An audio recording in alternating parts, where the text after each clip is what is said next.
আসসালামু আলাইকুম। পঞ্চম শ্রেণীর সমস্ত ছাত্রছাত্রীদের প্রতি প্রীতি ও শুভেচ্ছা জানিয়ে আজকে আমি আমার ক্লাস শুরু করছি। আজকে আমি পঞ্চম শ্রেণীর আমাদের পরিবেশ নামক যে বইটি, সেই বই থেকে পরিবেশ ও বনভূমি নামক যে অধ্যায় আছে, সেই অধ্যায় নিয়ে আলোচনা করব। এই অধ্যায়টি খুব ছোট, তাই তোমাদের ভিডিওটিও খুব ছোট হবে, তোমরা খুবই মনোযোগ দিয়ে শুনবে। আজকেই আমি এই অধ্যায়টি শেষ করব। তো আমি আলোচনায় চলে যাচ্ছি। প্রথমেই আছে বনে থেকে বাঘ। এই বনে থাকে বাঘ, এই কথাটি কিন্তু রবীন্দ্রনাথ ঠাকুর বলেছিলেন বা লিখেছিলেন। তো তিনি যখন এটা লিখেছিলেন তখন আমাদের দেশে প্রায় বাঘের সংখ্যা 40,000-এর মতো ছিল।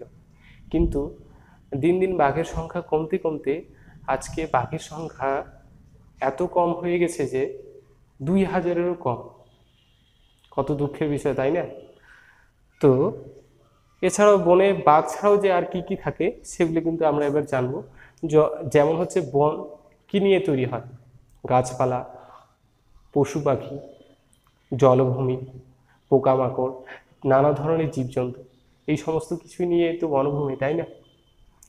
তো আমরা কি জানলাম যে বনভূমিতে অনেক ধরনের পশু পাখি, গাছপালা, পোকামাকড়, কিছু জলভূমিও থাকে।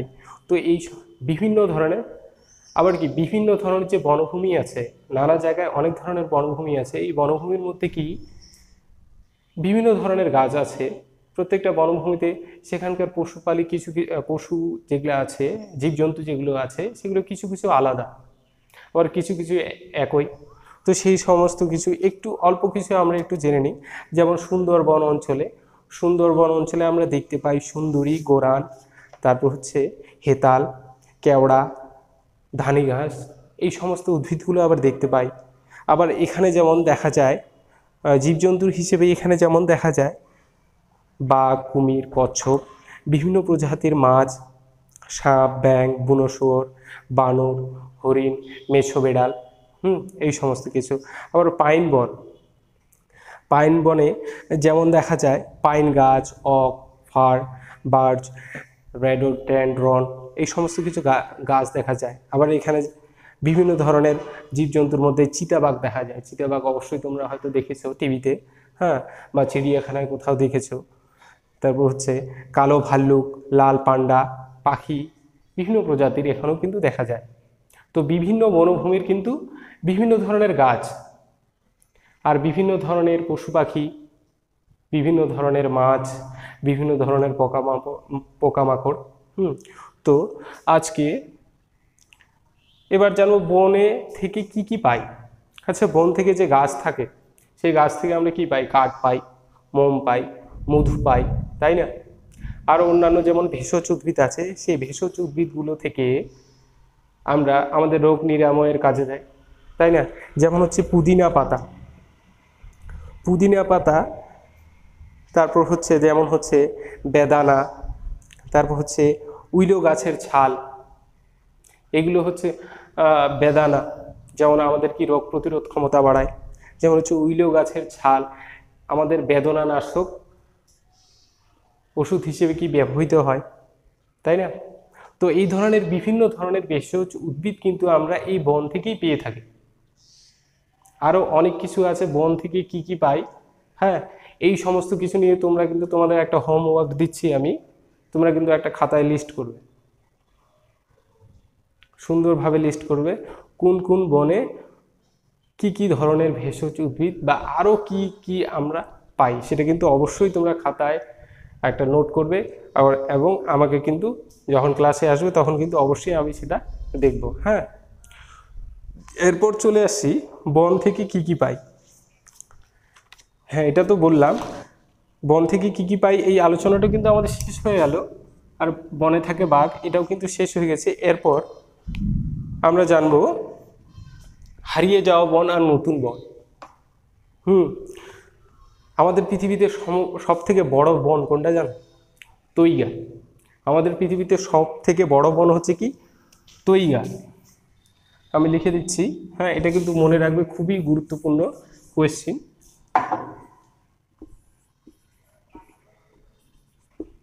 তৈগা কোথায় এটা অবস্থিত? সাইবেরিয়া অঞ্চলে অবস্থিত। কোথায় অবস্থিত?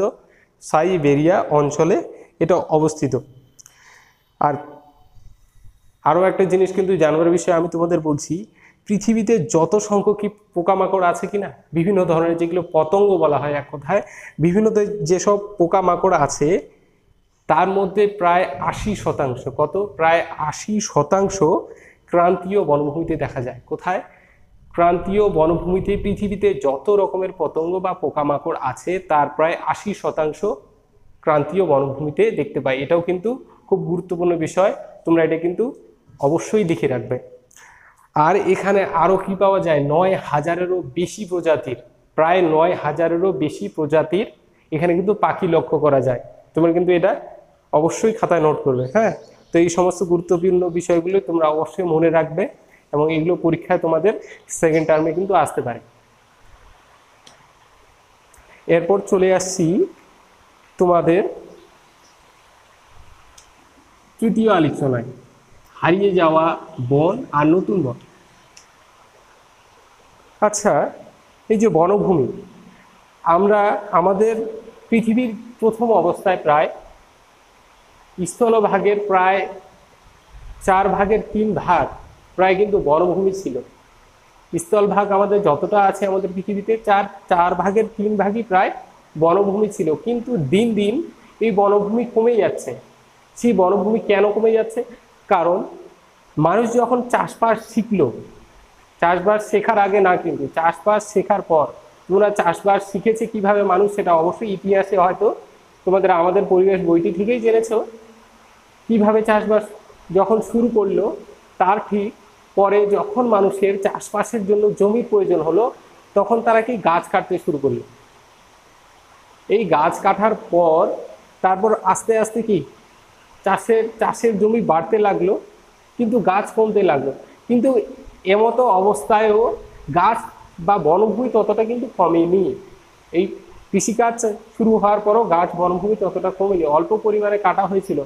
কিন্তু তারপরও কি হলো, এই যে শহরাঞ্চল তৈরি হলো, তারপর দিনে দিনে মানুষ উন্নত হলো, শহরাঞ্চল তৈরি হলো, এক জায়গায় মানুষ বসবাস করতে শুরু করলো, এক জায়গায় ঘনভাবে, আরও দিন দিন আরও গাছ কাটতে শুরু করলো। এভাবে চাষের জমি বাড়লো, শহর বাড়লো, নগর বাড়লো, কিন্তু বনভূমি কমতে থাকলো। হ্যাঁ, এবার এই বনভূমি কমার ফলে মানুষের কিন্তু বায়ুমণ্ডলে যে অক্সিজেনের পরিমাণ সেটা কিন্তু ধীরে ধীরে সেই যেই অনুপাতে অক্সিজেন ছিল তার অনুপাতে কিন্তু ধীরে ধীরে কমতে লাগলো। এবং এর ফলে বায়ুর মধ্যে কি বিভিন্ন ধুলো ও ধোঁয়া মিশে গিয়ে গাছের পাতার উপর কি পড়ে গেল, ধুলো পড়ে গেল।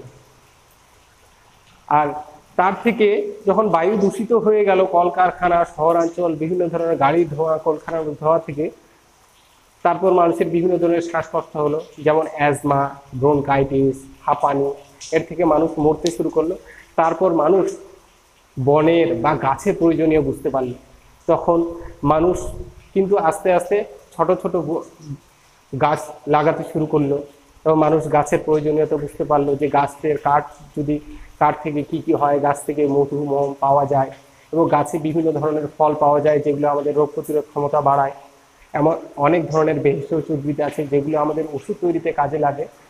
তারপর থেকে কি মানুষ এই বনের যে সুযোগ সুবিধা বা গাছের যে গাছ বা বনভূমি থাকার যে লাভ সেটা কিন্তু জানতে পারলো।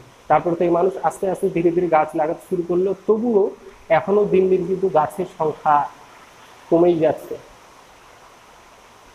আর বনভূমির সংখ্যাও কিন্তু কমে যাচ্ছে। এটা খুব দুঃখের বিষয়। তাই আমাদের সবাইকে সচেতন থাকতে হবে আর সবাইকে গাছ লাগাতে হবে। তোমরাও তোমার বাবাকে বাড়িতে বলবে গাছ লাগাতে, যাতে আমাদের পরিবেশটাকে আরো সুন্দর করে তোলা যায়। অক্সিজেনের মাত্রা যে বায়ুমণ্ডলে সেটাও বজায় থাকতে পারে। তারপর এবার চলে আসি এই যে হারিয়ে যাওয়া বন, এটা কিন্তু আলোচনা করলাম। হারিয়ে গেল বনগুলো কিভাবে, আবার নতুন বন কিভাবে তৈরি হলো। মানুষ গাছের প্রয়োজনীয়তা বুঝে সে গাছ লাগাতে শুরু করলো, নতুন বন তৈরি করতে শুরু করলো। আর হারিয়ে গেল চাষবাসের জমির চাহিদায়, তাই তো, শহরাঞ্চল তৈরিতে, নগরাঞ্চল তৈরিতে। তো এরপর চলে আসি বেড়াতে গিয়ে বন দেখা। বেড়াতে গিয়ে বন দেখা, বিভিন্ন ধরনের বন হয়তো তোমরা বেড়াতে গিয়ে দেখেছো, আমিও বেড়াতে গিয়ে কিছু অল্প, যেমন জলদাপাড়া উভয়ারণ্য এরকম একটা বন দেখেছিলাম, শিলিগুড়িতে গিয়েছিলাম, সেখানে অনেক ধরনের বন দেখেছিলাম। তোমরা হয়তো কিছু ছোট ছোট বন দেখেছো বা বড় বন দেখেছো, সেগুলো কিন্তু তোমরা কিন্তু আমাকে কমেন্ট বক্সে জানাবে যে কি কি বন তোমরা কিন্তু নিজে কিন্তু দেখেছো, সেগুলো কিন্তু অবশ্যই আমাকে কমেন্ট বক্সে লিখে জানাবে। তারপর এবার চলে আসি নিজের দেখা বনখণ্ড, বেড়াতে গিয়ে বন দেখা, নিজের দেখা বনখণ্ড, এগুলো কিন্তু তোমরা কিন্তু লিখবে অবশ্যই খাতায়, এই দুটি, খাতায় এবং কমেন্ট বক্সে। আর বন্য প্রাণী সুরক্ষা, এবার চলে আসি, এটা খুব গুরুত্বপূর্ণ বিষয়, এটা খুব মন দিয়ে শুনবে। বন্য প্রাণী সুরক্ষা,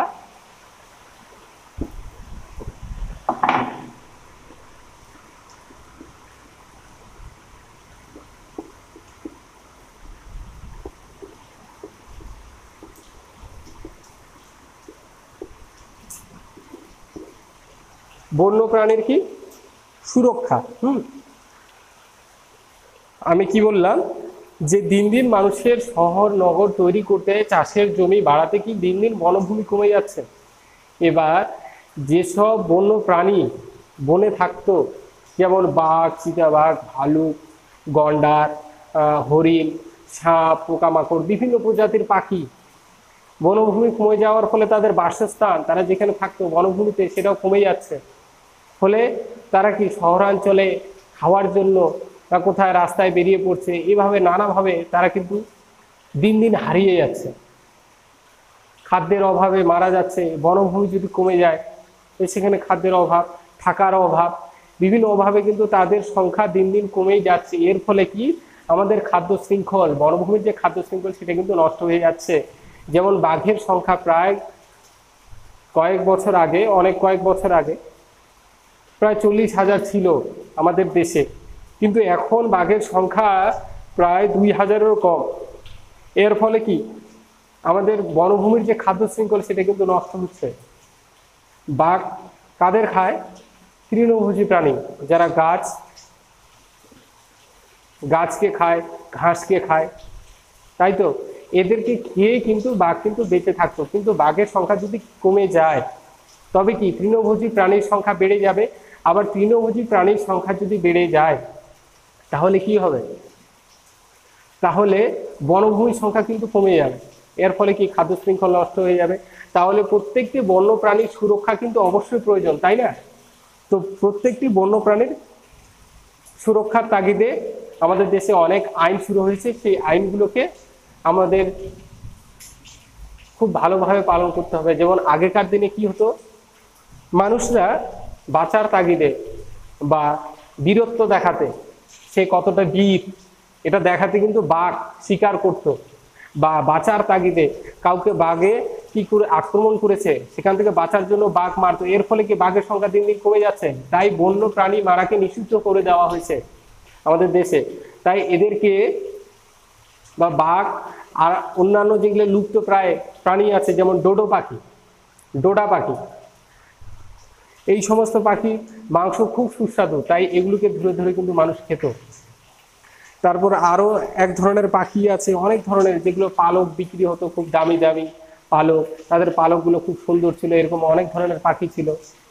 সেই পাখিগুলোকে কি, সেই পাখির পালক নেওয়ার জন্য মানুষ তাদেরকে মারতো। এইভাবে কি দিন দিন বন্য প্রাণী কমে আসছে। এই বন্য প্রাণী যাতে কমে না যায়, যাতে আমাদের বনভূমির খাদ্য শৃঙ্খলা, আমাদের বাস্তুতন্ত্র বজায় থাকে, সেজন্য আমাদের কিন্তু এইদিকে খুবই কড়াভাবে নজর রাখতে হবে।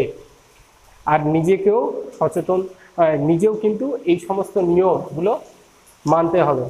তাই কি, তাহলেই হচ্ছে আমাদের এই বন্য প্রাণীগুলোকে কিন্তু বাঁচানো যাবে। তো আজকের আলোচনা এইটুকুই, অল্প একটু ছোট্ট একটু আলোচনা। বনে থাকে বাঘ, বনে বাঘ ছাড়াও আর কি কি থাকে সেগুলো কিন্তু আমি তোমাদের বললাম।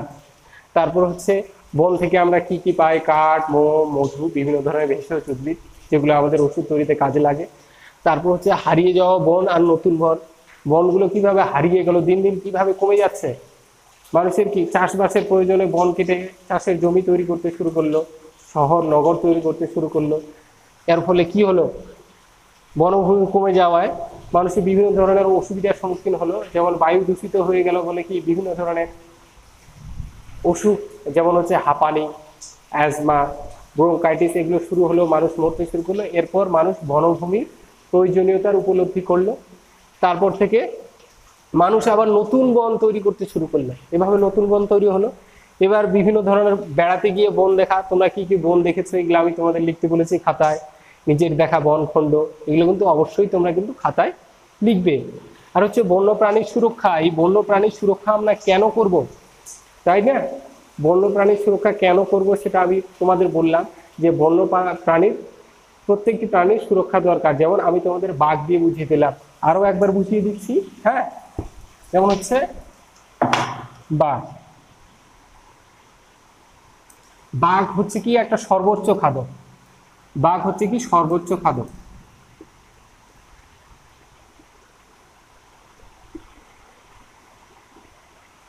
বাঘ কাদের খায়? বাঘ হচ্ছে যেমন হচ্ছে হরিণকে খায়, সরি হরিণ। হরিণ আবার কি খেয়ে বেঁচে থাকে? হরিণ আবার খেয়ে বেঁচে থাকে তৃণভোজী প্রাণী, যেমন হচ্ছে ঘাস বা ছোট গাছ।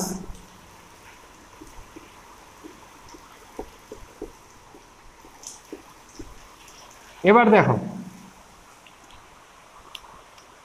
এটা হচ্ছে প্রথম শ্রেণীর খাদক, এটা প্রথম শ্রেণীর খাদক, এটা দ্বিতীয় শ্রেণীর খাদক, এটা প্রথম, এটা দ্বিতীয়, আর এটা হচ্ছে সর্বোচ্চ শ্রেণীর খাদক বা তৃতীয় শ্রেণীর খাদক। হ্যাঁ, এবার দেখো, হরিণ বাঁচার জন্য তৃণভোজী প্রাণীদের খাচ্ছে, ঘাস বাকি ছোট গাছ এদেরকে কিন্তু খাচ্ছে। এবার এই হরিণকে কি খাচ্ছে? এই হরিণকে বেঁচে থাকার জন্য বাঘ কিন্তু খাচ্ছে। বাঘ বেঁচে থাকার জন্য কাকে খাচ্ছে? হরিণকে খাচ্ছে। এবার যদি দেখো বাঘের সংখ্যা যদি দিন দিন কমে যায়, বা বাঘ একবারে শেষ হয়ে যায়, বাঘ আর যদি না থাকে, বা আরো অন্যান্য মাংসাশী যেগুলো প্রাণী আছে যারা তৃণভোজী প্রাণীদের খায়, তারা যদি বেঁচে না থাকে, তবে কি হবে? এই যে হরিণ দ্বিতীয় শ্রেণীর খাদক, এর সংখ্যা বেড়ে যাবে। এর সংখ্যা বেড়ে গেলে এদের খাদ্যের প্রয়োজনও বেশি হবে। এবার এদের খাদ্যের প্রয়োজনীয় তারা কি খাবে? ঘাস খাবে, ছোট ছোট গাছ খাবে। এর ফলে কি বনভূমি দিন দিন কমে যাবে। বনভূমি কমার ফলে কি হবে? আমাদের যে গাছপালা, গাছপালা নিয়েই তো বনভূমি, সেই গাছপালাগুলো কি করে? কার্বন ডাইঅক্সাইড নিয়ে নেয় আর হচ্ছে অক্সিজেন ত্যাগ করে। এর ফলে কি হয়? বায়ুমণ্ডলে অক্সিজেনের ভারসাম্য বজায় থাকে। কিন্তু এই বনভূমি যদি নষ্ট হয়ে যায়, তবে বায়ুমণ্ডলে কি অক্সিজেন বা বায়ুগুলি দূষিত হয়ে যাবে। এর ফলে বিভিন্ন ধরনের রোগ বিসুখ আমি তোমাদের যেমন বললাম, এর ফলে মানুষ মারা যাবে, তাই না? তাই বাস্তুতন্ত্র বজায় রাখার জন্য, খাদ্য শৃঙ্খল বজায় রাখার জন্য বন্য প্রাণীর সুরক্ষা কিন্তু অবশ্যই প্রয়োজন। আর এই বন্য প্রাণীর সুরক্ষার তাগিদে কি কি করা, মানে আমাদের দেশে কি কি আইন শুরু হয়েছে সেগুলো জানা এবং সেগুলোকে মানা এবং অন্যকে এই বিষয়ে সচেতন করা, সেটা কিন্তু অবশ্যই প্রয়োজন। আজকের ভিডিও এখান থেকেই। আশা করি তোমাদের ভিডিওটি ভালো লেগেছে। এর মাঝামাঝি যদি কোনো প্রশ্ন তোমাদের থেকে থাকে, তাহলে অবশ্যই তোমরা কিন্তু আমাকে জানাবে। আসসালামু আলাইকুম।